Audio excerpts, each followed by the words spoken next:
পাশে আমায় কবর দিও ভাই। কত মুমিন নামাজি ভাই মসজিদাঙ্গিনাতে আল্লাহর নামের জিকির করে লুকিয়ে গভীর রাতে। আমি তাদের সাথে ওই আল্লাহর নামে জপতে চাই, আল্লাহর নামে জপতে চাই। পড়েন সবাই, মসজিদেরি পাশে আমায় কবর দিও ভাই। আল্লাহু আকবার। কি কবি ছিলেন? কৃষকের কবি, মজুরের কবি, ধনীর কবি, গরিবের কবি, মুসলমানদের কবি কাজী নজরুল ইসলাম আজীবন ইসলামের পক্ষে লিখেছেন, আজীবন বিশ্বনবীর পক্ষে লিখেছেন, আজীবন কোরআনের পক্ষে লিখেছেন। এজন্য তার শেষ দোয়াটাকে কবুল করে নিয়েছে কে? আল্লাহ। মসজিদের পাশে ওনার কবর আছে না নেই? কোথায়? ঢাকা বিশ্ববিদ্যালয়ে। গেছেন আপনারা? চমৎকার মসজিদ এই পাশে, প্রতিদিন কবর থেকে আজান শুনে, কিন্তু ওনার কবরের উপর বসে আবার বাদাম খায়। কপত কবতে আছে না নেই? এক ছেলে এক মেয়ে বাদাম খায়। এগুলো থেকে আমাদেরকে বেঁচে থাকতে হবে। এই ক্রাইসিস থেকে আমাদেরকে বেরোয় আসতে হবে। ইসলামী যে কৃষ্টি কালচার তাহজিব তামাদ্দুন আল্লাহ আমাদেরকে দিয়েছে, এটাতে বরকত বেশি না কম? সৈয়দনা ইব্রাহিম বানালেন, ইসমাইল বানালেন, বিশ্বনবী নিজেও বানালেন। বিশ্বনবী নিজেও এই কাবাগরের নির্মাণ কাজ করেছেন। কাবাগর যখন ভেঙে গেল, মক্কার কুরাইশরা ডিসাইড করলো আমরা কাবা বানাবো।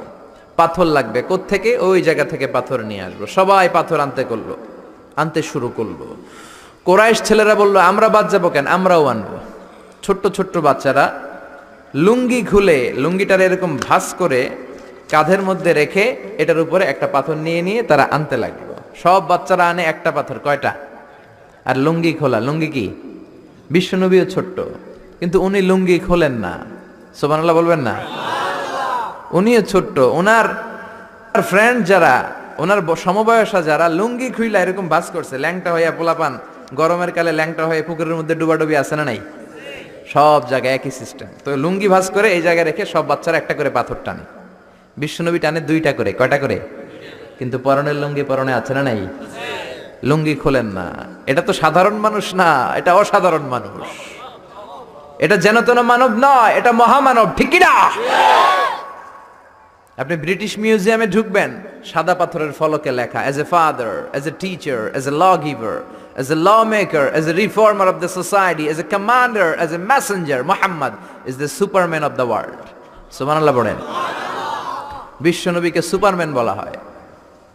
বুক ফুলে যায় আমাদের, কলিজা ঠান্ডা হয়ে যায়। ঠিক কিনা? বিশ্বনবী দুইটা করে পাথর টানে, ওনার বয়সের বন্ধুরা টানে একটা। বিশ্বনবীর চাচা আবু তালেব বলল, মুহাম্মদ তুমি ছোট্ট মানুষ, তোমার বয়সের ছেলেরা পাথর টানে একটা, তুমি টানো দুইটা।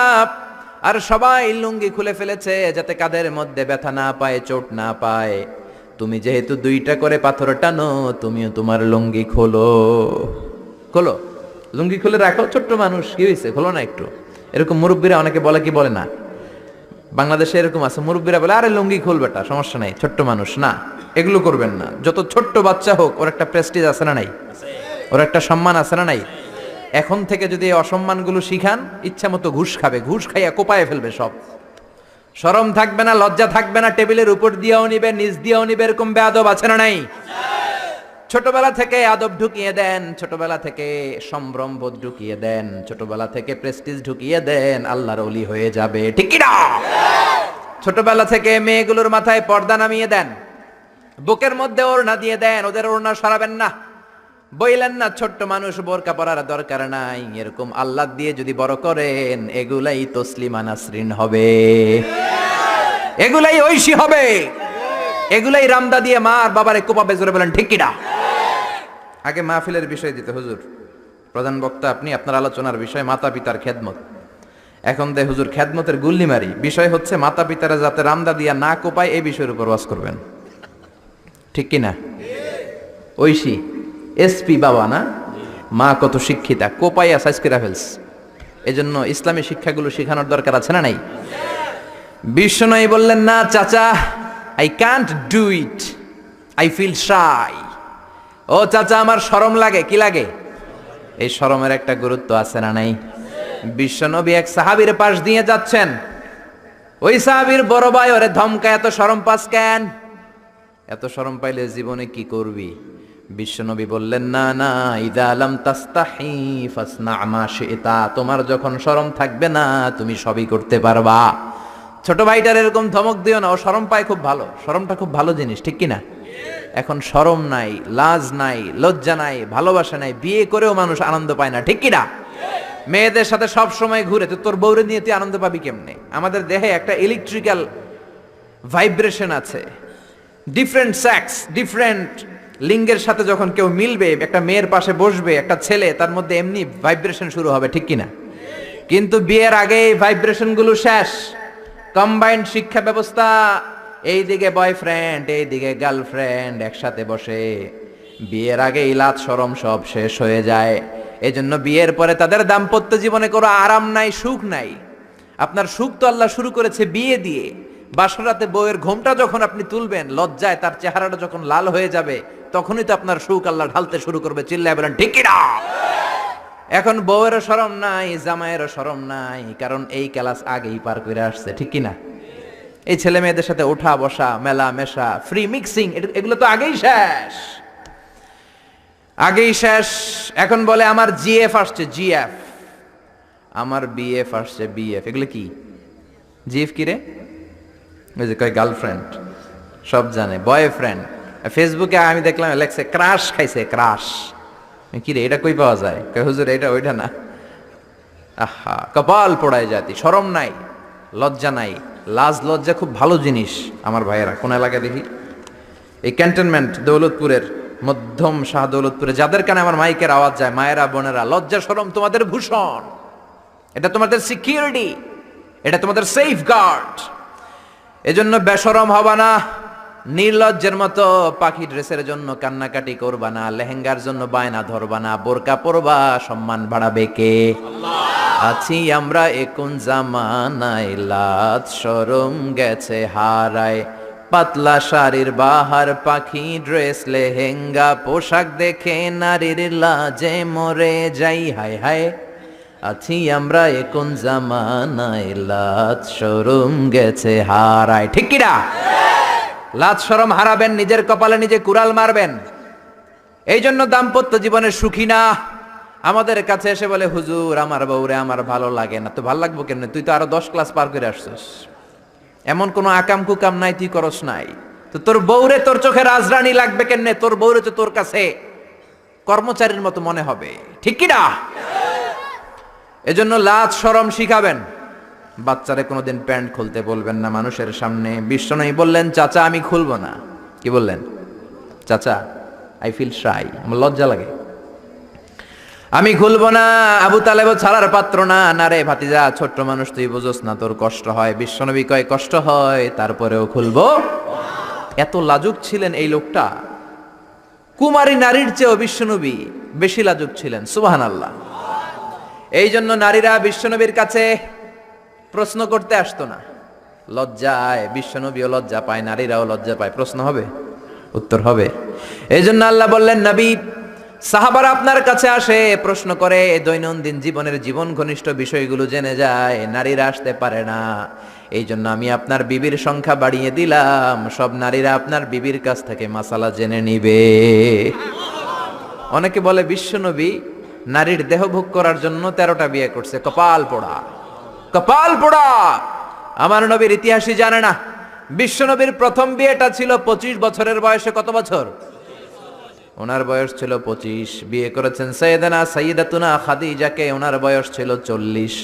আগে 2বার তালাক খাইছে, 4-5টা ছেলে মেয়ে হয়েছে, 2টা সংসার করে তালাক খেয়েছে উনি। অনেকগুলো বাচ্চা জন্ম দিয়ে প্রৌঢ়া একটা নারী ছিল। এই মহিলাকে বিয়ে করলেন বিশ্বনবী মুহাম্মদ সাল্লাল্লাহু। তখন বিশ্বনবী তাগড়া যুবক, 25 বছর বয়স। কেমন যুবক? যিনি মক্কার সবচেয়ে বড় কুস্তিগিরকে ডান হাতে তুলে মাটির মধ্যে 3টা আছাড় মেরেছেন। বিশ্বনবী বলতেন, আমার হাতে 40 জন জান্নাতি লোকের শক্তি দিয়েছে কে? ওই শক্তিশালী পুরুষরা। বয়স যখন তার 25, রক্ত গরম তাগড়া যুবক বিয়ে করলেন 40 বছরের এক মহিলা। তাও এমন যদি হয়তো এই মহিলাটার বিয়ে হয় না, ইনট্যাক্ট মহিলা, তাও তো না, ভার্জিন না, উইডো, বিধবা, আরমালা। বিশ্বনবীর সব বিয়ে ছিল বিধবাদেরকে আশ্রয় দেওয়ার জন্য, একটা মাত্র বিয়ে ছাড়া, সেটাও আকাশের উপর থেকে বিয়ে পড়িয়েছে কে? জান্নাতি রেশমের কাপড়ের মধ্যে আয়েশার চেহারা এনে জিব্রাইল বললেন, মেয়েটারে কেমন লাগে? নবী বললেন, ভালো লাগে। তার এক সপ্তাহ পরে আবার ছবি এনে বললেন, ও নবী, আবু বকরের মেয়ে, আল্লাহ সরাসরি বিয়ের প্রস্তাব পাঠিয়েছেন। বিশ্বনবী বললেন, জিব্রাইল, তুমি যদি বিয়ের ঘটক হও, আল্লাহ যদি হয় কাজী, আমি মুহাম্মদ রাজি। হয়ে গেল বিয়ে, এই একটাই ভার্জিন। তারও অনেক হিকমত আছে, বাকি সবগুলো ছিল উইডো, বিধবা। 25 বছরে বিশ্বনবী বিয়ে করলেন 40 বছরের এক বুড়ি মহিলাকে। তারপরে আরো 25 বছর তার সাথে কাটালেন, মানে বিশ্বনবী 50 বছরের আগ পর্যন্ত সেকেন্ড ম্যারেজ করে নাই। সুবহানাল্লাহ কইতে মন চায় না মিয়া? তার মানে জীবন যৌবন পুরোটাই কাটালেন এক বুড়ির সাথে। কপাল পোড়া। এরা বলে নারী লোভী মুহাম্মদ 13টা বিয়ে করেছে, নাস্তিকেরা বলে পড়েন নাউযুবিল্লাহ। 4টা কারণে বিশ্বনবীর এতগুলো বিয়ে হয়েছে। জোরে বলেন কয়টা? একটা হচ্ছে এডুকেশনাল কজ, একটা হচ্ছে লিগ্যাল কজ, একটা হচ্ছে সোশ্যাল কজ, আর একটা হচ্ছে পলিটিক্যাল কজ। এডুকেশনাল কজ যেটা প্রথমে বললাম, নবীর কাছ থেকে শিখতে আসতো পুরুষেরা, নারীরা শিখতে পারে না, মাসালা জানতে পারে না। আল্লাহ বললেন, বেশি করে বিয়ে করো, মাসালাগুলো তোমার বিবিদের কাছে জানাও, হায়েজ নেফাজের মাসালা, বিয়ে করলে স্বামী স্ত্রীর দাম্পত্য জীবনের মাসালা। ও নবী, তুমিও বলতে লজ্জা পাও, নারীরা শুনতে লজ্জা পায়, তোমার বিবিদের কাছ থেকে এসে এসে শিখে যাবে রে নবী। 1 number cause educational. 2 number legal. অনেকে ছেলে দত্তক রাখে, পালক পুত্র, খবরদার, পালক পুত্র কোনোদিন আপনার আপন পুত্র হতে পারে। যায়েদ বিন হারেসাকে বিশ্বনবী ছেলের মতো রাখলেন। সবাই বলতে আরম্ভ করলো, যায়েদ বিন মুহাম্মদ, মুহাম্মদের ছেলে যায়েদ। আসলে কি মুহাম্মদ সাল্লাল্লাহু আলাইহি ওয়াসাল্লামের ছেলে? না, হারেসার ছেলে।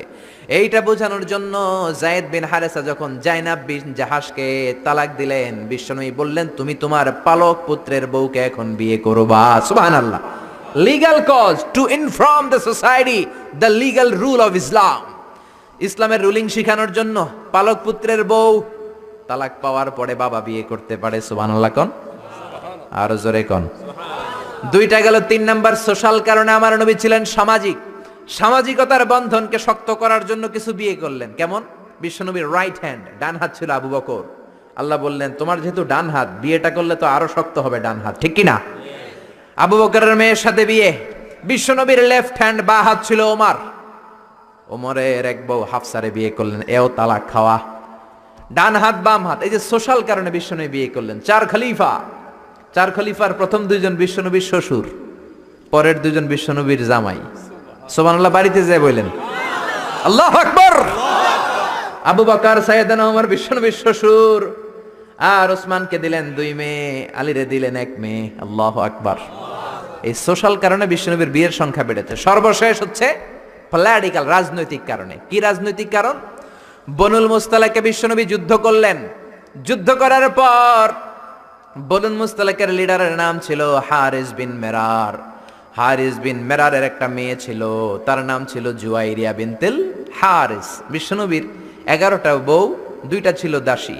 প্রথম বউ হচ্ছে খাদিজা বিনতে খুয়াইলিদ, এরপর আয়েশা বিনতে আবি বকর, হাফসা বিনতে ওমর, জাইনাব নামে 2 বউ, জাইনাব বিনতে জাহাশ, জাইনাব বিনতে খুজাইমা, মাইমুনা বিনতুল হারিস, জুয়াইরিয়া বিনতুল হারিস, সাউদা বিনতে জামাআ, সাফিয়া বিনতে হুয়াই ইবনে আখতাব, উম্মে হাবিবা, রামলা বিনতে আবি সুফিয়ান, উম্মে সালামা বিনতে আবি উমাইয়া। এই 11 জন বউ। সুবহানাল্লাহ পড়েন। দাসী ছিল 2 জন, একজন রাইহানা, পুরো নাম রাইহানা বিনতে যায়েদ আন-নাদারিয়া, আরেকজন ছিল মারিয়া। মিশরের সম্রাট মুকাউকেস বিশ্বনবীরে হাদিয়া দিয়েছে। মারিয়া তু বিনতে শামউন আল কিবতিয়া। এই 13 জন। বিশ্বনবী বনিল মুস্তালাকে যুদ্ধ করলেন, বিজয় লাভ করলেন। বিশ্বনবী ভাবলেন, বনিল মুস্তালাকের লিডারের মেয়েটারে যদি বিয়ে করি, আমার শত্রুর বংশ হয়ে যাবে আমার শ্বশুর বাড়ি, ঠিক কিনা? বুদ্ধি করে বিয়ে করলেন। বিয়ে করার পরে পুরো বনুল মুস্তালাকের লোকেরা ভাবে, হায় হায়, আমাদের লিডারের মেয়ে বিয়ে করছে, এখন তো আমরা বেয়াই সম্পর্ক, ঠিক কিনা? আর কিলাকিলির দরকার নাই, আর তলোয়ার নিয়ে মারামারির দরকার নাই। তলোয়ার ফালা, সবাই একসাথে জড়ো হয়ে অ্যাসেম্বলি কর। মুহাম্মদ রে ডাক। বিশ্বনবী আসলেন। এবার সবাই বলল, মুহাম্মদ আমাদেরকে পড়িয়ে দাও লা ইলাহা ইল্লাল্লাহু মুহাম্মাদুর রাসূলুল্লাহ। দেহ ভোগের জন্য মুহাম্মদ একটা বিয়ে করে নাই, জোরে বলেন ঠিক কি না? এডুকেশনাল কারণ, লিগ্যাল কারণ, সোশ্যাল কারণ, পলিটিক্যাল কারণ। আবার ইহুদির এক মেয়েকে বিয়ে করলেন বিশ্বনবী, সাফিয়া। খায়বারের যুদ্ধের পরে ওই বিয়ের পরেও শত শত ইহুদি কালিমা পড়ে মুসলমান হয়েছে। বিশ্বনবী বললেন, না চাচা, আমার লুঙ্গি খোলার দরকার না, আমি এমনিই পারি। মনে আছে? ভুলে গেছেন? মনে আছে তো? ও চাচা, আমি এমনিই পারি, আমি 2টা করে পাথর টানবো, সমস্যা নাই, লুঙ্গি খুলবো না। আবু তালেব ছাড়ার পাত্র নয়। আবু তালেব বলে, ভাতিজা তুমি লুঙ্গি খোলো। বিশ্বনবী তো লুঙ্গি খোলে না। এটা তো সাধারণ নবী না, এটা অসাধারণ নবী, ঠিক কি না? 5 বছর হালিমার বাড়িতে ছিলেন। হালিমা দুধ খাওয়ালো। হালিমা বলল, মোহাম্মদ রে দুধ খাওয়াতে নিলাম, কিন্তু আজীব তামাশা, আমার ডান স্তনের দুধটা খায়, বাম স্তনের দুধ তো খাওয়াতে পারি না, বাম স্তনের দুধটা মুখে ঢোকাতে পারি না। 5টা বছর ছিল, 2 বছর দুধ খাইলো, একদিনের জন্য আমার বাম স্তন টাচ করে নাই। কারণ হালিমার আরো কয়েকটা ছেলে মেয়ে ছিল। উনাইসা নামে এক মেয়ে ছিল, সাইমা নামে আরেক মেয়ে, আব্দুল্লাহ নামে এক ছেলে। এরাও দুধের বাচ্চা ছিল। বিশ্বনবী যদি একাই 2 স্তনের দুধ সাবার করে ফেলেন, তাহলে দুধ ভাই বোনরা খাবে কি? 2 বছর বাচ্চা মোহাম্মদ ইনসাফ প্রতিষ্ঠা করেছেন, কোন ঠিক কিনা? আবার হালিমা বলে, এই ছেলেটারে আমি 5 বছর রাখলাম, এই 5 বছরে কোনোদিন কোরাইশি মোহাম্মদ রে কান্না করতে দেখি নাই। শুধু একটা সময় কান্না করত। এই ছেলেটা ক্ষুধার অভাবে কাঁদে নাই, ব্যথা পেলে কোনোদিন মোহাম্মদ কাঁদে নাই, শুধু লজ্জাস্থানের জায়গা থেকে কাপড়টা একটু সরে গেলে শিশু মোহাম্মদ কেঁদে উঠত। বিশ্বনবী বললেন, চাচা আমি লুঙ্গি খুলবো না, আমি 2টা নিতে পারবো। আবু তালেব বলল, সমস্যা নাই, খোলো। বিশ্বনবী কয়, না খুলবো না। আবু তালেব বিশ্বনবীর লুঙ্গির গোছায় ধরে টান দিলেন। টান দিতে দেরি হয়ে যায়, বিশ্বনবীর বেহুশ হতে দেরি হয় না। বেহুশ হয়ে পড়ে গেলেন, লুঙ্গি আর খোলা হয় নাই। বিশ্বনবীর লজ্জাস্থানও পৃথিবীর কেউ দেখে নাই, চিল্লায় পড়েন আল্লাহু আকবার। এজন্য লজ্জাশীলতা শিখাবেন। লজ্জাশীলতা সব নারীদের ভূষণ। দৌলতপুর বাইতুন নূর জামে মসজিদ, এই বাইতুন নূর ধরে ধরে এত কথা চলে আসছে, ঠিক কি না? বাইতুন নূর এসেছে কাবা ঘর থেকে। এই কাবা ঘর ইব্রাহিম আলাইহিস সালাম বানালেন। বানানো শেষ, আল্লাহ বলেন, ইব্রাহিম আজান দাও। কি দাও? জোরে বলেন, কি দাও? আজান দেননি আপনারা? নাকি খালি মুয়াজ্জিন দেয়? আপনিও দিবেন। আজান দিলে মর্যাদা বাড়ায় কে? আতওয়ালুল আ'নাকি ইয়াউমাল কিয়ামা। দুনিয়ার বুকে যারা আজান দিবে কিয়ামতের দিন, তাদের গলাগুলো সবার চাইতে জিরাফের মতো উঁচু হয়ে থাকবে। দেখলেই বোঝা যাবে এই মুয়াজ্জিন ছেলে গেলা সব। আল্লাহু আকবার। কিসের আজান দিব? আল্লাহ আল্লাহ বললেন, ও ইব্রাহিম, ঘর বানালা, ঘরটা জিয়ারত করতে হবে, আজান দাও, তাড়াতাড়ি আজান দাও। আযিন ফিন নাসি বিল হজ। ও ইব্রাহিম আজান দাও। সাইয়েদনা ইব্রাহিম বললেন, মানুষ নাই, পাখি নাই, প্রাণী নাই, কেউ নাই, আজান দিলে কে শুনবে? আল্লাহ বললেন, ইব্রাহিম তোমার দায়িত্ব, তুমি আজান দাও, আমি গোটা বিশ্বের সব মানুষের কানে আজান পৌঁছে দেব। আজান দিলেন, আল্লাহ পৌঁছায় দিলেন। আমরা যারা আসি নাই, আমরাও শুনেছি মায়ের পেটে।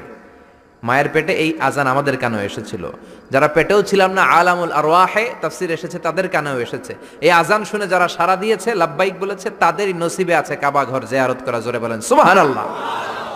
এজন্য মসজিদে দানের দরকার আছে না নাই? মসজিদে নামাজের জন্য যাওয়ার দরকার আছে না নাই? ওয়াজে অনেক মানুষ হয়, মসজিদে লোক হতে চায় না। কি আজীব তামাশা! বিশ্বনবীর সময়ে ফজরের নামাজ, জুমার নামাজ ছিল একই দৃশ্য। আমাদের দেশে ফজরের সালাত, জুমার আর সালাত এক দৃশ্য না? মাশাআল্লাহ, এক দৃশ্য। আহা, ফজরের সময় লোকই নাই, আর জুমার সময় ঠেলাঠেলি আছে না নাই? সারা বছর নামাজে যায় না, জুমার সময় এক ফার্স্ট কাতারের মুসল্লি আছে না নাই? 2টা এক হইতে হবে। হ্যাঁ, ফজরের সালাতে যেই দৃশ্য, জুমার সালাতে একই দৃশ্য। তাইলে কালিমার পতাকা উড়াই দিবে কে? স্লোগান দিয়ে উড়াইতে পারবেন না, মাহফিলা এসে উড়াইতে পারবেন না। মসজিদমুখী হইতে হবে। মসজিদে যাবেন। এলাকার যুবক ভাইরা, তোমরা মসজিদে যাবা, রাজি আছো তো? রাজি? সত্যি সত্যি বলছো না মিথ্যা মিথ্যা বলছো? যাবা তো? মসজিদগুলো আমাদের আবাদ করতে হবে ইবাদত দিয়ে। মসজিদের টাইলস হয়েছে, এয়ার কন্ডিশন হয়েছে, কার্পেট হয়েছে, মাগার মুসল্লি হয় নাই, ঠিক কিনা? বিশেষ করে ফজরের সালাত মসজিদে যাবা। কে কে যাবা না হাত তোলো। 1 2 3 4, ওই যে আরেকজন এবে তুলে রাখছে, বুঝতে পারে না, উনি আবেগে তুলে ফেলছে। মসজিদে যেতে হবে ফজরের সালাতে, রাজি আছেন তো? আল্লাহ কবুল করুক, পড়েন আমিন। প্রধান অতিথি জনাব লালন হায়দার, চেয়ারম্যান 6 নং ময়নামতি আদর্শ ইউনিয়ন পরিষদ, আমাকে রেখেছেন প্রধান বক্তা।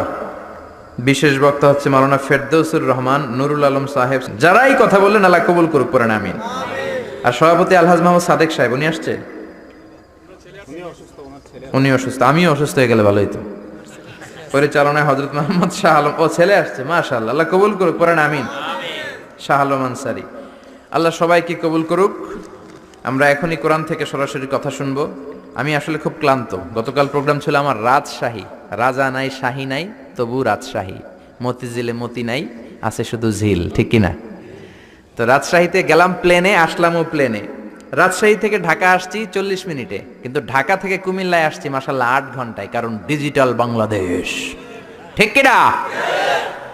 রাস্তায় রাস্তায় খন্দক, খানা খন্দক, ভাঙ্গা চূড়া, এইদিকে একটা বানায় ওইদিকে ভাঙ্গা পড়ে, ওইদিকে বানায় ওইদিকে ভাঙ্গা পড়ে। আর রিক্সাওয়ালা গালি গালাজ আছে না নাই? একটা মন্ত্রীরাও ছাড়ে না, পুলিশে স্যালুট দেয়, রিক্সাওয়ালারা গালি দেয়, ঠিক কিনা? আবার মাঝে মাঝে ব্রিজ ভাঙে, কারণ ব্রিজের ভিতরে রড নাই, আছে কি? ওরে আল্লাহ, এগরে দিবেন ও বাস, ভোট চাইতে এলে কি দিবেন? আর যদি জনগণের জন্য কাজ করে বুকে মিলায় নিবেন, রাজি আছি না নাই? বিএনপি বুঝি না, আওয়ামী লীগ বুঝি না, জাতীয় পার্টি বুঝি না, জামাত ইসলাম বুঝি না, আমরা বুঝি বাংলাদেশ। আমরা বুঝি কি? জোরে বলেন। এই দেশের নেতারা একদল আরেক দলের গালি দেয়, তুই ভারতপন্থী, ওইটা আবার গালি দেয়, তুই পাকিস্তানপন্থী। তো এরা হইলো ভারতপন্থী, এরা পাকিস্তানপন্থী, তো বাংলাদেশপন্থী কেডা? আমরা সবাই বাংলাদেশপন্থী, ঠিক কিনা? আরো জোরে ঠিক কিনা? সবার আগে বাংলাদেশ, আমার বাংলাদেশ সবার আগে। কে আমাদের নেত্রী হলো, কে আমাদের নেতা হলো, এমপি হলো, ব্যাপার না, যদি উনি নামাজ পড়ে, ঠিক কিনা? যদি উনি রোজা রাখে, কথা দিয়ে যদি কথা রাখে, আমাদের বুকের মধ্যে ওনার স্থান আছে না নাই? আসলাম মাগরিবের সময়, 8 ঘন্টায় আসছি রাজশাহী থেকে ঢাকা প্লেনে, আর ঢাকা থেকে কুমিল্লায় 8 ঘন্টা, এদিকে আধা ঘন্টা, ওদিকে 8 ঘন্টা। আল্লাহ এদেশের নেতা নেত্রীদেরকে আরো বেশি খেদমত করার তৌফিক দান করুক, পড়েন আমিন। তো এজন্য প্রচন্ড ক্লান্ত হয়ে আছি। আপনারা এখন যেমনি চুপচাপ, শেষ পর্যন্ত চুপচাপ থাকবেন আর আমার কথার সাথে রেসপন্স করবেন, তাহলে কিছু কথা আপনাদের সাথে শেয়ার করবো ইনশাআল্লাহ। পড়েন। শুরুতে 3টা তাকবীর দিবেন, প্রথমে দিবেন বিবাহিতরা, তারপরে দিবেন অবিবাহিতরা, তারপরে সবাই মিলে। আমি পড়বো লিল্লাহি তাকবীর, প্রথমে বিবাহিতরা পড়বেন আল্লাহু আকবার। রাজি আছেন তো? নাকি রাগ করতেছেন? রাগ করতেছেন? আমার কথা বোঝা যায় তো? ক্লিয়ার না? রাজশাহীতে বুঝাইতে অনেক কষ্ট হয়েছে। এই রাজশাহীর সাথে পাবনার মিল আছে। এরা নরে বলে ল, নরে ল বলে, লৌকা লৌকা বলে, কি বলে? লৌকা লৌকা। নোয়াখালীতে শর্ট করে ফেলে, সিম্পল। ওরা বলে, আমরা বলি তুমি খেয়ে শুয়ে যাও, নোয়াখালীরা কয় তুই খাই হতি যা। তুমি এখান দিয়ে এসে ওখান দিয়ে যাও, এরা কয় তুই ইয়ান দিয়ে হ্যান দি যা। আবার ফেনিওয়ালারা ফেনিরে ডাকে হেনি, কি ডাকে? হেনি কলেজে টিয়া লই, সবাই কয় সুদূর বুদুর চলতো ন মিছিল, মানে ফেনী কলেজের টাকা নিয়ে উল্টাপাল্টা চলবে না। তো আমার সেনবাগে মাহফিল, এই বছর তো নোয়াখালীতে যে কি পরিমাণে মাহফিল, প্রতিদিন নোয়াখালী মাহফিল আমার এই সামনের কিছুদিন থেকে শুরু হচ্ছে। তো সেনবাগে বললাম, ভাইয়েরা পানি রে কি কন? কয় হানি। পান রে কি কন? কয় হান। তাহলে পেঁপে রে কি কন? কথা কয় না। পানি যদি হানি হয়, পান যদি হান হয়, পেঁপে হবে হে হে। কিন্তু কয় না হুজুর, আমরা কই পাপ্পিয়া। তার মানে যাতে মাতাল তালে, যাতে মাতাল তালে ঠিক। ভাষাগুলো আমার কাছে খুব সহজ। আমি যেখানেই পড়েছি লোকজন বলে, মিজান তুমি খুব সহজে ভাষা ধরতে পারো। মিশরে পড়লাম 5 বছর, চট্টগ্রাম শিখে ফেলছি আমি। দারুন্নাতে ছিলাম, বরিশালের ভাষা শিখছি। বাসার পাশে এক নোয়াখালীর খালাম্মা আছে, হ্যাঁ থেকে নোয়াখালীরা শিখছি। আমার আম্মারে জানলা দিয়ে একদিন বলতেছে, আহারি আফা কইন বুঝিনি কেন আঙ্গ হেতেনে 3 বছর ধরে কুয়েত গেছে, হারি আর কাছে একটা সিডিও হারাইনো, হেতেলে আর কইল যে হাড়ি যায়। লেদা গেছে খেলতো, আর লেদি গেছে হইতো বুঝিনি কেন, কুত্তা জ্ঞান হুতি রইছে, আর হে তিরুফরে আল্লাহর গজব হইতো। মহিলাদের মধ্যে এই স্বভাবটা আছে, কিছু হইলে একটা হেতির উপরে আল্লাহর ঠেড়া হইতো, লানত হইতো, গজব হইতো, আছে না নাই? এজন্য বিশ্ব নেই বললেন, নারীরা 2 কারণে জাহান্নামে যাবে বেশি। এক হলো তাকফুরনাল আশিরা তুকসিরনাল লানা, স্বামীর না শুকরি করো আর বেশি বেশি লানত দাও, দেয় কি দেয় না? নারীরা লানত দেয় কি দেয় না? এই ভাষার ডাইভার্সিটি যে কত মজা। চট্টগ্রামের ভাষাটা খুব কঠিন। আমরা প্রাইমারি স্কুলে পড়াই বাচ্চাদেরকে, পড়ো ডিওজি ডগ মানে কুকুর, এরা পড়ায় পড়ো ডিওজি ডগ মানে হত্যা। ডগ মানে কি? আবার বানান করায় পড়ো কলস ঠিল্লা, কারণ চট্টগ্রামে কলস রে কয় ঠিল্লা। কলস এতটুকু ঠিক আছে, বানান করো কলস তারপর ঠিল্লা। সুবহানাল্লাহ কইবেন না? এক বাংলাদেশ, জেলাটা পার হইলেই ভাষা আলাদা। আল্লাহু আকবার। ময়মনসিংহ কিশোরগঞ্জ মাহফিল আছে না নাই? ওইখানে গেলে কথা বোঝা যায় না, সব খ, এরা বলে ক। একজন কয় হুজুর কবর দেখবাম, কবর টিভি সারুন। আমি বললাম কার কবর? জিয়াউর রহমানের কবর না বঙ্গবন্ধুর কবর? কয় হুজুর রাত 8টার কবর। আসলে শব্দটা কবর নাকি খবর? সিলেটিরা পুরা উল্টা, এরা এগমুখ দিয়ে কিলাইলো ক বের হয় না, খালি খ। আমি কাতার যাচ্ছি, সিলেটি এক লোক বসছে, আমার শুরু করছে আপনার বাড়ি খন খানো, খন খানো পড়ালেখা করছইন? কয় আমি এই খানো দাঁড়ামো, তুই খাইতা করবি খর। সুবহানাল্লাহ বলবেন না? এইভাবে এক এক জেলার এক এক রকম। নরসিংদীর রায়পুরাতে গেলাম, আমার ভাইয়েরা রায়পুরা বলতে পারে না, র রে কয় ল, রায়পুরা রে কয় লাইপুরা, কয় লাইপুরা লাতা মুরগি দিয়ে লাইতের বেলা কাইয়া লেলাইন দেয় ফুটছি। তার মানে ও যত র পাবে ওটারে বলবে কি ল। আর ঢাকায় গেলে আবে হালা খায়া হালা, খালি আবে হালা আবে হালা আবে হালা আবে হালা। এরপর বরিশালে গেলে ক বলতে পারে না। দারুন্নাজাতে পড়াশোনা করলাম 7 বছর। আল্লাহ দারুন্নাতের সব শিক্ষককে তুমি কবুল করে নাও, ছাত্রদেরকে কবুল করে নাও।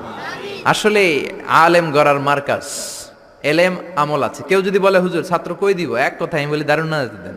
7 বছর আমি পড়েছি, আমার রক্ত মাংস মিশে আছে দারুন্নাজাতের সাথে। প্রিন্সিপাল হযরতুল আল্লাম আখম আবু বকর সিদ্দিক আমার মাথার তাজ। হুজুর শুদ্ধ ভাষায় কথা বলেন, কিন্তু মাঝে মাঝে বরিশালের ভাষাতে আমাদের সাথে কথা বলতেন। এত চমৎকার বরিশালের ভাষা, মনু এই বিলে করলে কি ওইবে, এরকম ডেকে ডেকে বলতো। আর কথায় কথায় এরা বলে মনু, ক বলতে পারে না বরিশালের ভাইয়েরা। কয়রে বলে হ, টাকারে কি বলে টাহা। কয় মুই 20 টাকার কাম হচ্ছি, মোরে 15 টাকা দিলে কেন? এমনকি 5 টাকাটা দেবা না, মূল্য ঠাবা ঠাবি বাজাবা মনু। পুরান ঢাকায় যান, খালি কয় আবে হালা আবে হালা। আমার এক চাঁদপুরের বন্ধু, ফোন দিলাম, আবে হালা মিজান কেমন আছো? আমি কি রে বাড়ি তোর চাঁদপুর, আবে হালা কইলি কে? কয় আমি 3 বছর ধরে খতিব, আমি শিখা ফেলাইছি, মাহফিল হয় রাখা আবে হালাই সুবহানাল্লাহ কর না গেলা। এই ভাষার ব্যতিক্রম কোরআনের মধ্যেও আছে। আমরা পড়ি মালিকি ইয়াউমিদ্দিন, অনেক জায়গায় পড়ে মালিকি ইয়াউমিদ্দিন। আমরা পড়ি সিরাতাল মুস্তাকিম, অনেক জায়গায় জিরাতাল মুস্তাকিম। আমরা পড়ি কাইফা নংশিরুহা, আরেক জায়গায় কাইফা নংশিজুহা। পার্থক্য আছে না নাই? এজন্য ভাষার সৌন্দর্য আল্লাহর দেয়া। আমার কথা বুঝতেছেন তো? আচ্ছা, 3টা তাকবীর দিব। প্রথমে বিবাহিতরা, এরপর অবিবাহিত, এরপরে সবাই মিলে। রাজি আছেন না? কষ্ট হবে? আচ্ছা, শুরুতে বিবাহিতরা। আমি পড়ব লিল্লাহি তাকবীর, আপনারা বলবেন আল্লাহু আকবার। বিবাহিতদেরকে আপনার আঞ্চলিক ভাষা কি বলেন? বিয়াতা। আর অবিবাহিত আবিয়াতা। বিয়াতা বানাম আবিয়াতা। বিয়াতারা রেডি হন। আমি লিল্লাহি তাকবীর বললে আল্লাহু আকবার বলবেন। বিয়াতারা রেডি? রেডি?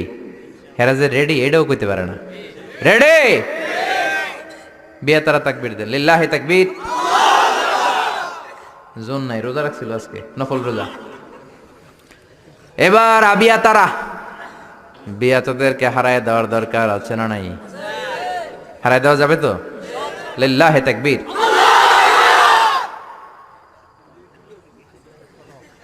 একেবারে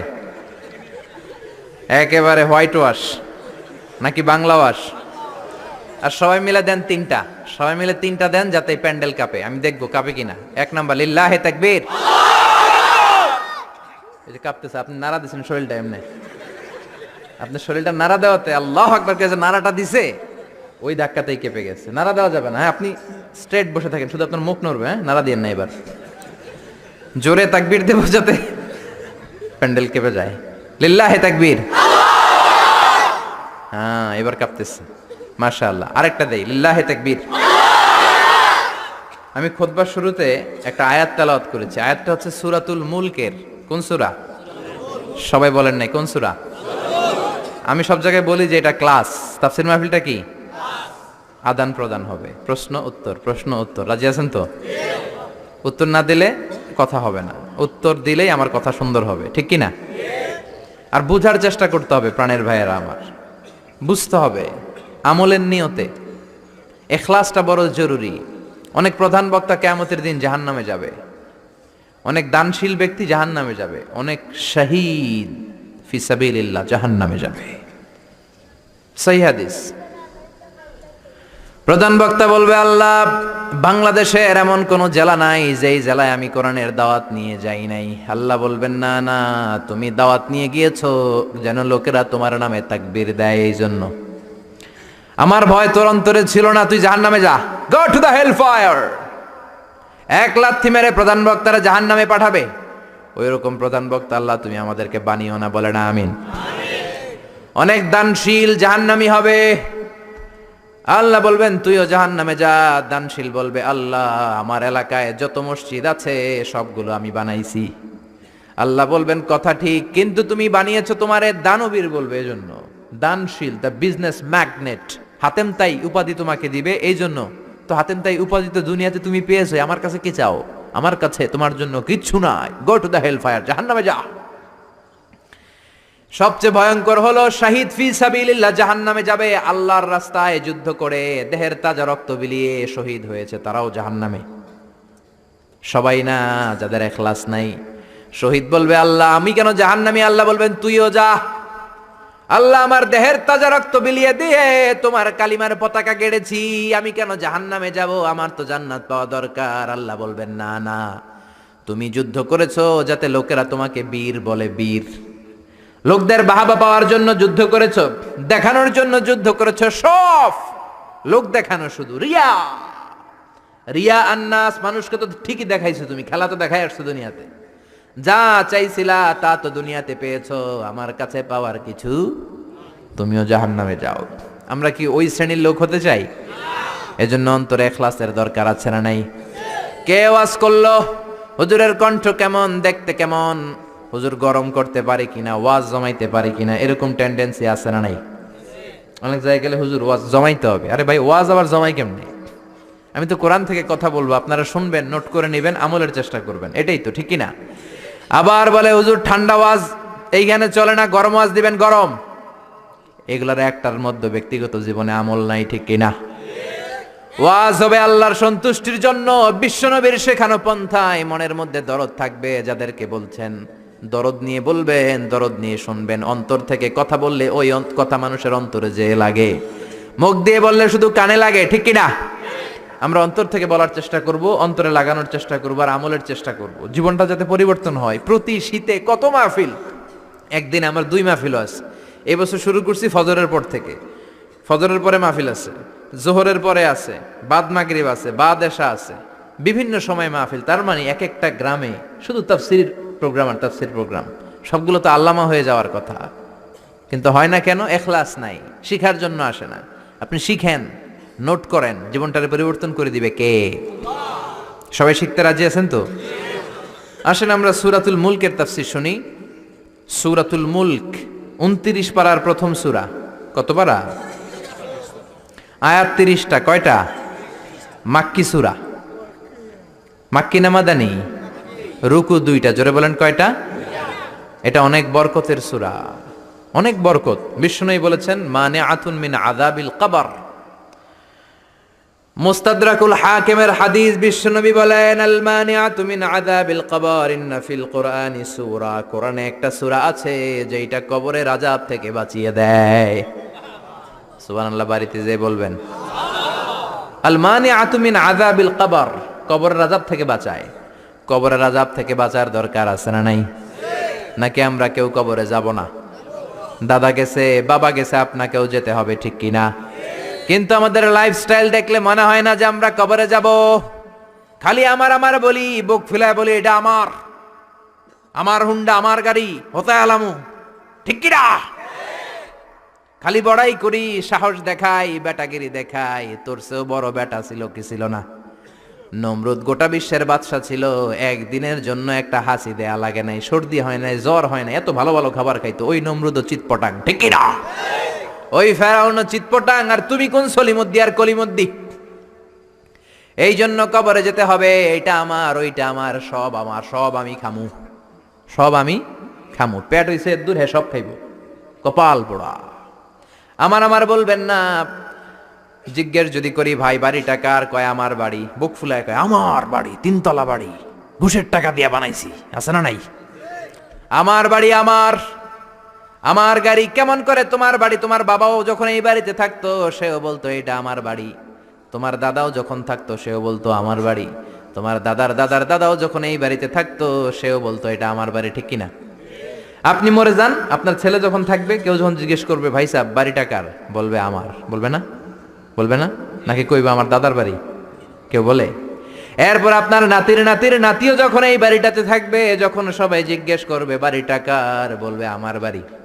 পরের জায়গা পরের বাড়ি, ঘর বাঁধিয়ায় আমি রই, আমি তো সেই ঘরের মালিক নই, ঠিক কিনা? আমি এই ঘরের মালিক না, সবকিছুর মালিক কে?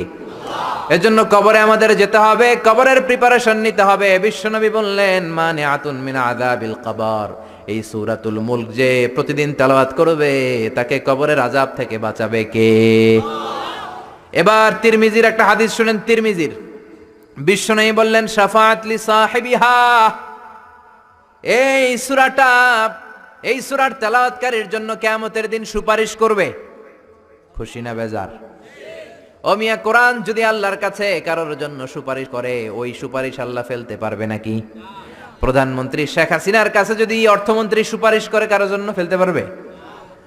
পররাষ্ট্রমন্ত্রী যদি অনারেবল প্রাইম মিনিস্টার শেখ হাসিনার কাছে সুপারিশ করে, ফেলতে পারবে? কারণ পররাষ্ট্রমন্ত্রীর সুপারিশ, অর্থমন্ত্রীর সুপারিশ। তেমনি কোরআন যদি সুপারিশ করে, ওই সুপারিশ আল্লাহ ফেলবে না, ঠিক কি না?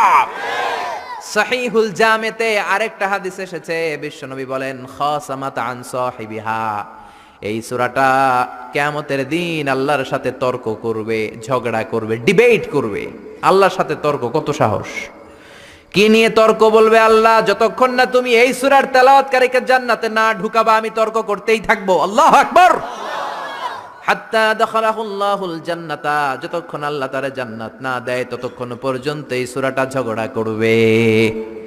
আবার বিশ্বনবী বলতেন মান ক্বারা বিহা ফি লাইলাতিন ফাকাদ আকসারা ওয়া আতাবা, যে ব্যক্তি রাত্রে বেলায় সূরাতুল মুলক তেলাওয়াত করে ঘুমাবে, সারা রাত কোরআন তেলাওয়াতের সওয়াব তার আমলনামায় দিবে কে? এজন্য বিশ্বনবী বলতেন আমি চাই আমার প্রতিটা উম্মতের হৃদয়ে এই সূরাটা গাঁথা থাক, আমি চাই আমার প্রতিটা উম্মতের কলিজার ভিতর এই সূরাটা মুখস্থ থাক। মুখস্থ করতে রাজি আছি না নাই? আয়াত মাত্র 30টা, সবাই বলেন কয়টা? এক মাসে কয় দিন? প্রতিদিন এক আয়াত করে মুখস্থ করলে লাগবে কয় দিন? এক মাসে মুখস্থ হয়ে যাবে। করবেন নি? করবেন? এটা আপনাদের বাড়ির কাজ। এটা কি? হোমওয়ার্ক। যেহেতু ক্লাস, বাড়ির কাজ দেওয়ার দরকার আছে না নাই? মুখস্থ করে ইমাম সাহেবের কাছে যাবেন, আজহারি হুজুর বাড়ির কাজ দিছে, বাড়ির কাজ নেন। আমার সূরাতুল মুলক মুখস্থ হয়েছে, আপনি শোনেন। পড়বেন তো?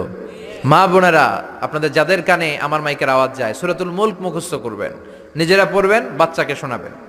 কত সুন্দর হতে পারে আপনার ফ্যামিলিটা। ছেলে বলবে মা আমার 5 আয়াত মুখস্থ হয়েছে, তুমি কদ্দুর আগাইলা? মা বলবে আমার হয়েছে 7 আয়াত। বাবা বলবে আমি তো চাকরির কারণে পারি নাই, আমি করছি মাত্র 2 আয়াত। এরকম ফ্যামিলি চাই কি চাই না? চাই কি চাই না? এই সূরাটা এত বরকতের সূরা, সূরা আপনার চোখ খুলে দিবে। দিস সূরা is an eye opener for you. আপনার চোখ খুলে দিবে, আপনার ঘুমন্ত বিবেককে জাগিয়ে তুলবে, আপনার চিন্তার জগতে আলোড়ন সৃষ্টি করবে। একদল কপাল পরা আছে উল্লুক্কা পাঠা, এগুলো হচ্ছে নাস্তিক। আমরা আল্লাহরে বিশ্বাস করি, আমরা আস্তিক। যারা বিশ্বাস করে না তারা কি? এরা কয় আমরা আল্লাহরে বিশ্বাস করি না, আমরা অনেক জ্ঞানী, মাথার মধ্যে ছাদে মাল নাই, মানে মাথায় চুল নাই। যত শিক্ষাবিদ দেখবেন একটার মাথাও চুল নাই, ঠিক কিনা? স্রষ্টারে গালে দিতে দিতে চুল হারাইছে, ঠিক কিনা?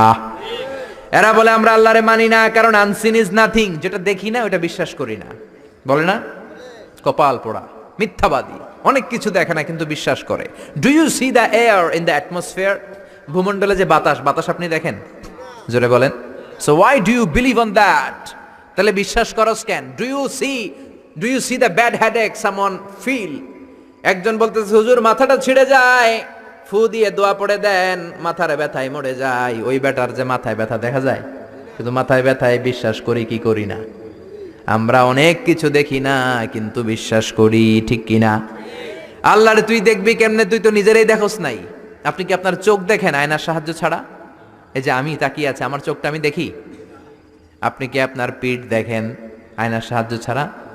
আরে আয়না রাখলেও তো পিঠ দেখতে গেলে ঘাড় ভেঙে যাবে। কথা বলেন। কেমন করে তুমি আল্লাহরে দেখবা? আল্লাহ বলেন আমারে দেখা যায় না, আমার সৃষ্টির দিকে তাকা, আমার পাহাড়ের দিকে তাকা, ঝর্ণার দিকে তাকা। ঝর্ণা ঝর্ণা ঝর্ণা রে, বলনা বলনা বলনা রে, কার বিরহে পাগল পাড়া তুই, কার মিলনে ফুল ফসলে ভরা রে তোর দুকুল ভুই, কার মিলনে ফুল ফসলে ভরা রে তোর দুকুল ভুই। ঝর্ণা ঝর্ণা ঝর্ণা রে, বলনা বলনা বলনা রে, কার বিরহে পাগল পাড়া তুই। সুবহানাল্লাহ। ঝর্ণার দিকে তাকান, ঝর্ণার মালিক আছে না নাই? সাগরের দিকে তাকান, বুঝতে পারবেন আল্লাহ আছে না নাই? আকাশের দিকে তাকান, আকাশের মালিক রে খুঁজে পাবেন। এজন্য আল্লাহ বললেন গোলাম আমার সৃষ্টির দিকে তাকা, আমার সৃষ্টি নৈপুণ্যের দিকে নজর করে দেখ, আমি আছি। If someone see something very carefully, he must find his god, he must find someone is controlling everything. অবশ্যই সে পাবে যে একজন সব নিয়ন্ত্রণ করে। কুফানগরীতে এরকম একজন নাস্তিক ছিল, কয় আমি আল্লাহরে মানি না। কেন মানো না? কয় আল্লাহরে দেখা যায় না, কেউ আমারে বিশ্বাস করাতে পারবে না স্রষ্টার অস্তিত্ব। লোকেরা বলল একজন পারবে। নাস্তিক বলে কি নাম? কয় ওই লোকের নাম হলো নু'মান ইবনু সাবিত, আমাদের ইমাম আবু হানিফা। সুবহানাল্লাহ। উনি তোমারে বুঝাতে পারবে আল্লাহ যে আছে। নাস্তিক বলে কই তোদের নু'মান নিয়ে আয়। ডেট দেয়া হলো আগামীকাল জুমার নামাজের পরে, তার সাথে তর্ক হবে। নাস্তিক আল্লাহর বিপক্ষে, ইমামে আবু হানিফা আল্লাহর পক্ষে, ঠিক কিনা? জুমার পরে হাজার হাজার মানুষ, নাস্তিক আসছে, শুধু আসে নাই ইমাম আবু হানিফা। কে আসে নাই? জোরে বলেন, কে আসে নাই? ইমাম আবু হানিফা আসেনি, 1 ঘন্টা দেরি। 1 ঘন্টা দেরি করে আসার পরে নাস্তিক রেগে মেগে বলে কোন লোকের সাথে তর্কের জন্য এসেছো? এই লোকের তো কোনো সময় জ্ঞান নাই। যার সময় জ্ঞান নাই এর সাথে কিসের তর্ক?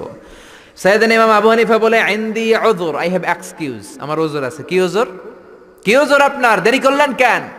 সাইয়েদনা ইমাম আবু হানিফা বললেন আমি ঘর থেকে বের হলে একটা নদী পড়ে, ওই নদীটা পার হয়ে আসতে হয়। নদীর সামনে গেলাম, আগে আগেই বের হয়েছি, কিন্তু নদীর সামনে কোনো নৌকা নাই, মানুষ নাই, মাঝি নাই, কিভাবে আসব? তাকিয়ে দেখলাম বিশাল বড় একটা গাছ। হঠাৎ করে দেখলাম এমনি এমনি গাছটা 2 ভাগ হলো। হঠাৎ করে এমনি এমনি গাছের ভেতর থেকে তক্তা বের হলো। এমনি এমনি তক্তাগুলো জোড়া লেগে নৌকা হলো। এমনি এমনি নৌকাটা আমার সামনে চলে আসলো, কোনো মাঝি নাই। উঠে বসলাম, মাঝি ছাড়া নৌকাটা এমনি এমনি সা করে টান মেরে আমার ওই পারে নিয়ে গেল। নাস্তিক কয় তগো ইমাম ডাইল খাইছে। কি খাইছে? মাথা ঠিক নাই। কি বলে? এমনি এমনি নৌকা হয় নাকি? এমনি এমনি তক্তা হয় নাকি? কোন মিস্ত্রি ছাড়া গাছ কাটে নাকি? সাইয়েদনা ইমাম আবু হানিফা বললেন এই তো লাইনে আসছেন। এমনি এমনি গাছ কেটে তক্তা হয় না, এমনি এমনি করাত ছাড়া গাছ কাটে না, এমনি এমনি মাঝি ছাড়া নৌকা চলে না। তাহলে পৃথিবীটা কেমন করে এমনি এমনি চলে? কেমন করে আকাশ হলো? কেমন করে সাগর হলো? কেমন করে নভমণ্ডল ভূমণ্ডল হলো? এমনি এমনি। যুক্তি আছে না নাই? এবার নাস্তিক কয় খাইছে, এটা তো ভাবি নাই, এই ছোট্ট জিনিসটা আমি মানি না। এমনি এমনি গাছ হবে, তক্তা হবে, নৌকা হবে, মাঝি ছাড়া নৌকা চলবে, এমনি এমনি আমি মানি না। কিন্তু নভমণ্ডল এমনি এমনি হলো, বিগ ব্যাং থিওরি এমনি এমনি হলো, সুপারনোভা এমনি এমনি হলো, ব্ল্যাক হোল গ্যালাক্সি এমনি এমনি হলো, এটা কেমন করে মানে? মাথার মধ্যে ঘুরপাক খাচ্ছে, চিন্তার জগতে নাড়া পড়েছে। হঠাৎ ভেবে দেখে আমার তো আস্তিক হওয়া ছাড়া আর কোনো উপায় নাই। নোমান ইবনে সাবেতের পায়ে পড়ে বলে ও আল্লাহর ওলি নোমান ইবনে সাবেত, ইমাম আবু হানিফা আসলেই আপনি বড় একজন ইমাম, আর তর্কের কোনো দরকার নাই। হাজার হাজার মানুষকে সাক্ষী রেখে আমি আপনার হাতে হাত রেখে পড়ব লা ইলাহা ইল্লাল্লাহু মুহাম্মাদুর রাসূলুল্লাহ সাল্লাল্লাহু। এই নাস্তিক টাইপের যারা আছে এদের জন্য কিছু ডোজ আছে, এই সূরার ডোজ, মেডিসিন। কি আছে শুনবেন না? জিমায় পড়ছেন? তাকবীর দেন, লিল্লাহি তাকবীর। আল্লাহ বললেন তাবারাকাল্লাযী বিয়াদিহিল মুলকু ওয়া হুয়া আলা কুল্লি শাইইন কাদির। তাবারাকাল্লাযী, মহান সে, সুমহান আল্লাহ, বিয়াদিহিল মুলক, ক্ষমতা তার হাতে, তার হাতে ক্ষমতা, ওয়া হুয়া আলা কুল্লি শাইইন কাদির, সবকিছুর উপর তিনি ক্ষমতাবান, যাই চান তিনি তাই করতে পারেন। ফাআলুল লিমা ইউরিদ। আল্লাহ বললেন তাবারাকাল্লাযী, আমি সুমহান, বিয়াদিহিল মুলকু, ক্ষমতা তার হাতে। কার হাতে? সবাই বলেন নাকি আপনাদের হাতে? কিন্তু আপনারা তো বলেন আপনাদের হাতে, বলেন না? জনগণ সকল ক্ষমতার উৎস। রিকশার টায়ার পাংচার হলে আমরা লাফ দিয়া উঠি, কারণ আমি ক্ষমতার উৎস। টায়ার পাংচার হলে লাফ দেই কি দেই না? আমি কত দিছি? আমি তো রাতে রাতে এক জেলা থেকে আরেক জেলায় ঘুরি, প্রায় রিকশার টায়ার পাংচার, ট্রাকের টায়ার পাংচার, লাফ দিয়ে উঠি, কারণ আমরা ক্ষমতার উৎস। কপাল পোড়ায় জাতি, তুমি কেমন করে ক্ষমতার উৎস হও? 2 বার যদি তোমার ডায়রিয়া হয়, 3 বার তোমার চেহারার দিকে তাকানো যায় না, কাই মইরা যাই, মরসকে, তুই না ক্ষমতার উৎস? 5 বার যদি টয়লেটে যায়, 6 বারের বেলা সবার কাছে মাপ চায়, মাফ করে দিয়ে আমি মনে হয় বাঁচবো না। বাঁচবি না কেন? তুই তো ক্ষমতার উৎস, তুই আজীবন বাঁচবি। আহা, কপাল পোড়া! ক্ষমতার উৎস একজন, তিনি কে? আল্লাহ হলেন ক্ষমতার উৎস, আপনি ক্ষমতার উৎস নন। কেমন করে ক্ষমতার উৎস হবেন? পেছন থেকে কেউ যদি বলে হুজুর সাপ, একটা অজগর সাপ পাওয়া যাবে আপনাদের কাউরে? দৌড়, চারদিকে ছুটবে সবাই। আপনারা দৌড় দেন আর না দেন, আমি দিমে দিক দিয়া দৌড়, কারণ চাচা আপন প্রাণ, আগে জান বাঁচাই, এরপরে বাস করুন, ঠিক কিনা?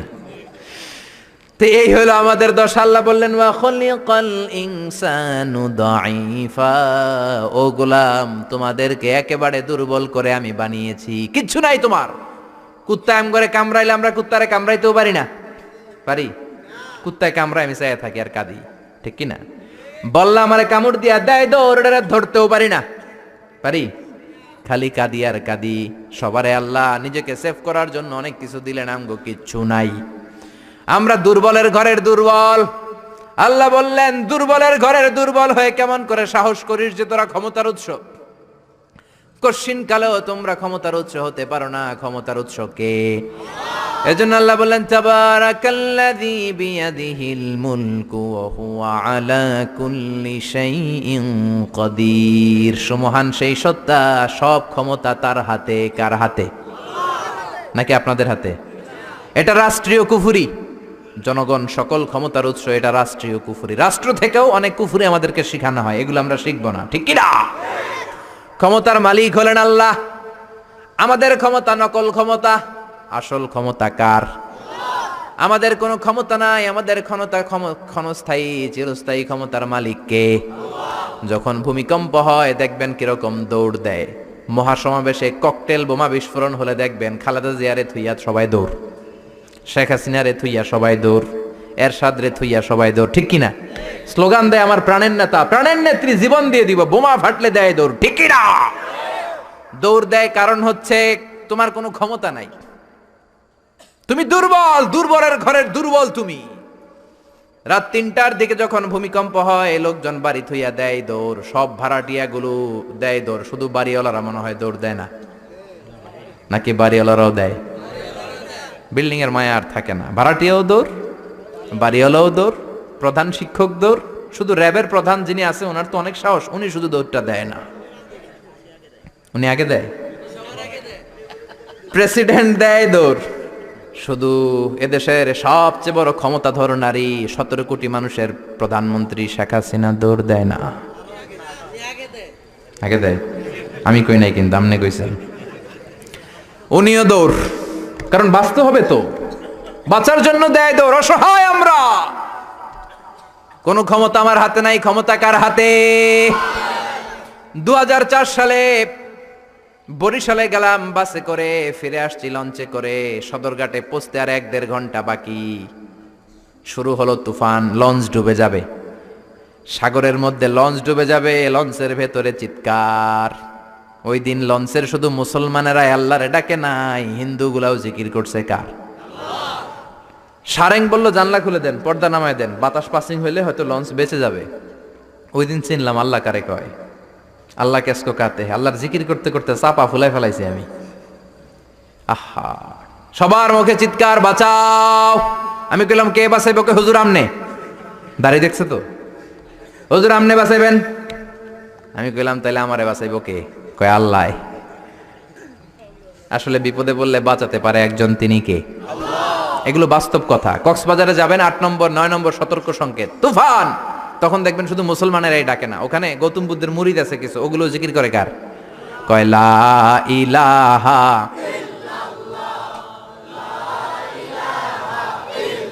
লা ইলাহা ইল্লাল্লাহু মুহাম্মাদুর রাসূলুল্লাহ সাল্লাল্লাহু।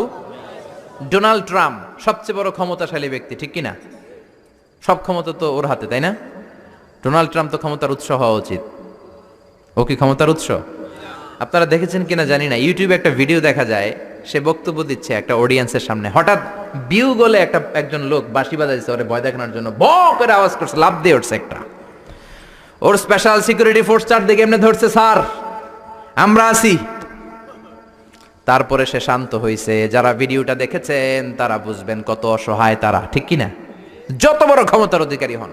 গত বছর আমাদের প্রধানমন্ত্রী শেখ হাসিনার একটা ব্যক্তিগত বিমান নামতে পারছিল না, ফ্লাইং মিস্টেক বা গোলযোগের কারণে। ওই বিমানটা 33টা চক্কর মেরেছে, আমি পত্রিকায় পড়েছি, নামতে পারে না। স্পেশাল সিকিউরিটি ফোর্স বলল because of some flying mistake we cannot land now honourable prime minister. আমাদের বিমান একটু সমস্যা হচ্ছে, আমরা নামতে পারতেছি না। 33টা চক্কর মারা লাগছে বিমানটা ঠিক করতে। যখন বিমানের ভেতরে প্রধানমন্ত্রী বসা আর ওনাকে নিউজ দেওয়া হলো বিমান নামতে পারতেছে না, সমস্যা, উনি জিকির করছে কার? জোরে বলেন। এত ক্ষমতা, বিপদে বললে একজনের ডাকে, তিনি কে? আল্লাহ বললেন তোদের ক্ষমতা ক্ষণস্থায়ী ক্ষমতা, চিরস্থায়ী ক্ষমতার মালিক হলাম আমি আল্লাহ। তাবারাকাল্লাযী বিয়াদিহিল মুলকু ওয়া হুয়া আলা কুল্লি শাইইন কাদির। সুমহান সেই সত্তা যার হাতে ক্ষমতা, ক্ষমতা কার হাতে? খেয়াল করে বুঝেন, এই পৃথিবীতে অনেক দেশের মানুষ, অনেক দেশে প্রধানমন্ত্রী প্রেসিডেন্ট ক্ষমতায় 5 বছরের জন্য বসে কি বসে না? অনেক দেশে 10 বছরের জন্য বসে কি বসে না? আমার আল্লাহ তো 10 বছরের জন্য বসছে নাকি? 15 বছর, 20 বছর, 100 বছর, কত বছর? চির ক্ষমতার মালিক তিনি না? আল্লাহ ভালো জানেন, আমরাও জানি। আল্লাহ বলে দিছে হুয়াল আউয়ালু ওয়াল আখিরু ওয়াল যাহিরু ওয়াল বাতিন ওয়া হুয়া বিকুল্লি শাইইন আলিম। তিনি প্রথম, তিনি শেষ, তিনি প্রকাশ্য, তিনি গোপন।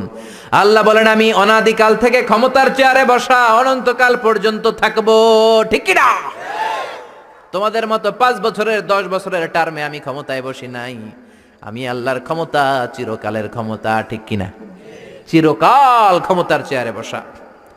আবার এই পৃথিবীতে অনেকে ক্ষমতায় আসলে ডেমোক্রেটিক সিস্টেমে আসে, ভোটে জিতে। আল্লাহ তো ভোটে জিতে আসছে, তাই না? আবার এই পৃথিবীতে অনেক দেশে স্বৈরাচারী পদ্ধতিতে ক্ষমতার চেয়ারে অনেকে বসে কি বসে না? আল্লাহ কি স্বৈরাচারী পদ্ধতিতে বসছে নাকি?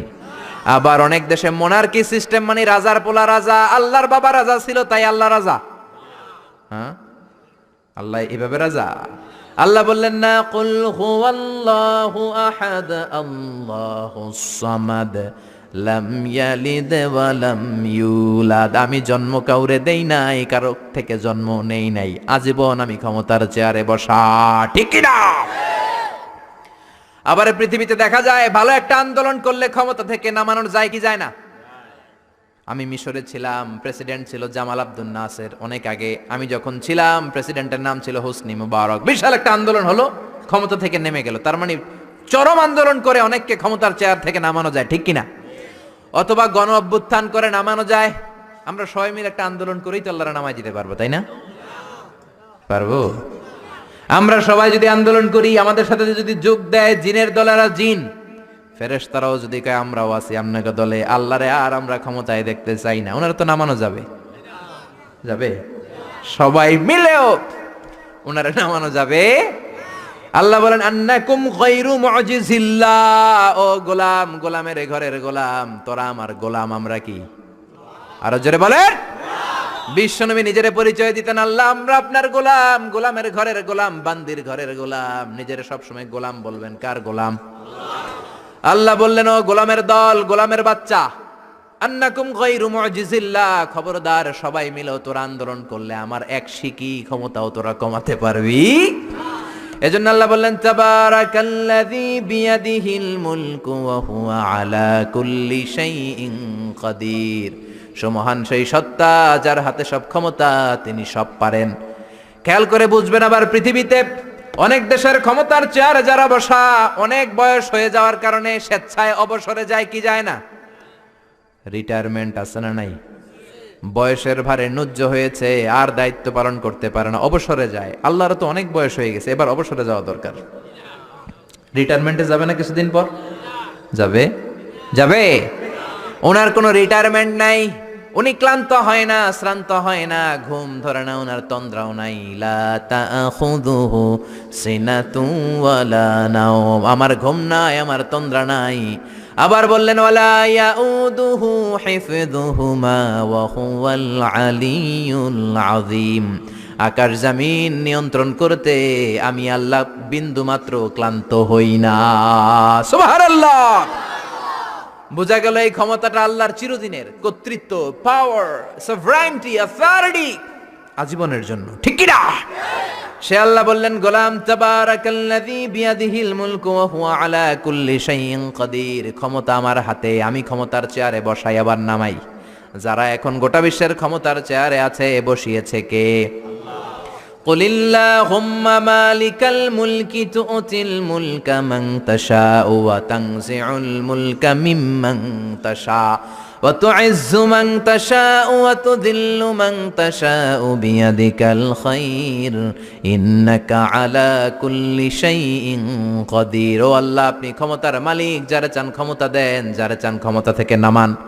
ডোনাল্ড ট্রাম্প আমেরিকার ক্ষমতার চেয়ারে বসিয়েছে কে? আবার গাদ্দারি করলে লাথি মেরে নামায় দিতে পারে কে? ওই আল্লাহ বললেন, ক্ষমতার মালিক আমি। কোনোদিন বলবি না যে তোরা ক্ষমতার মালিক। আর বলবেন জনগণ সকল ক্ষমতার উৎস? বলবেন সকল ক্ষমতার উৎস কে?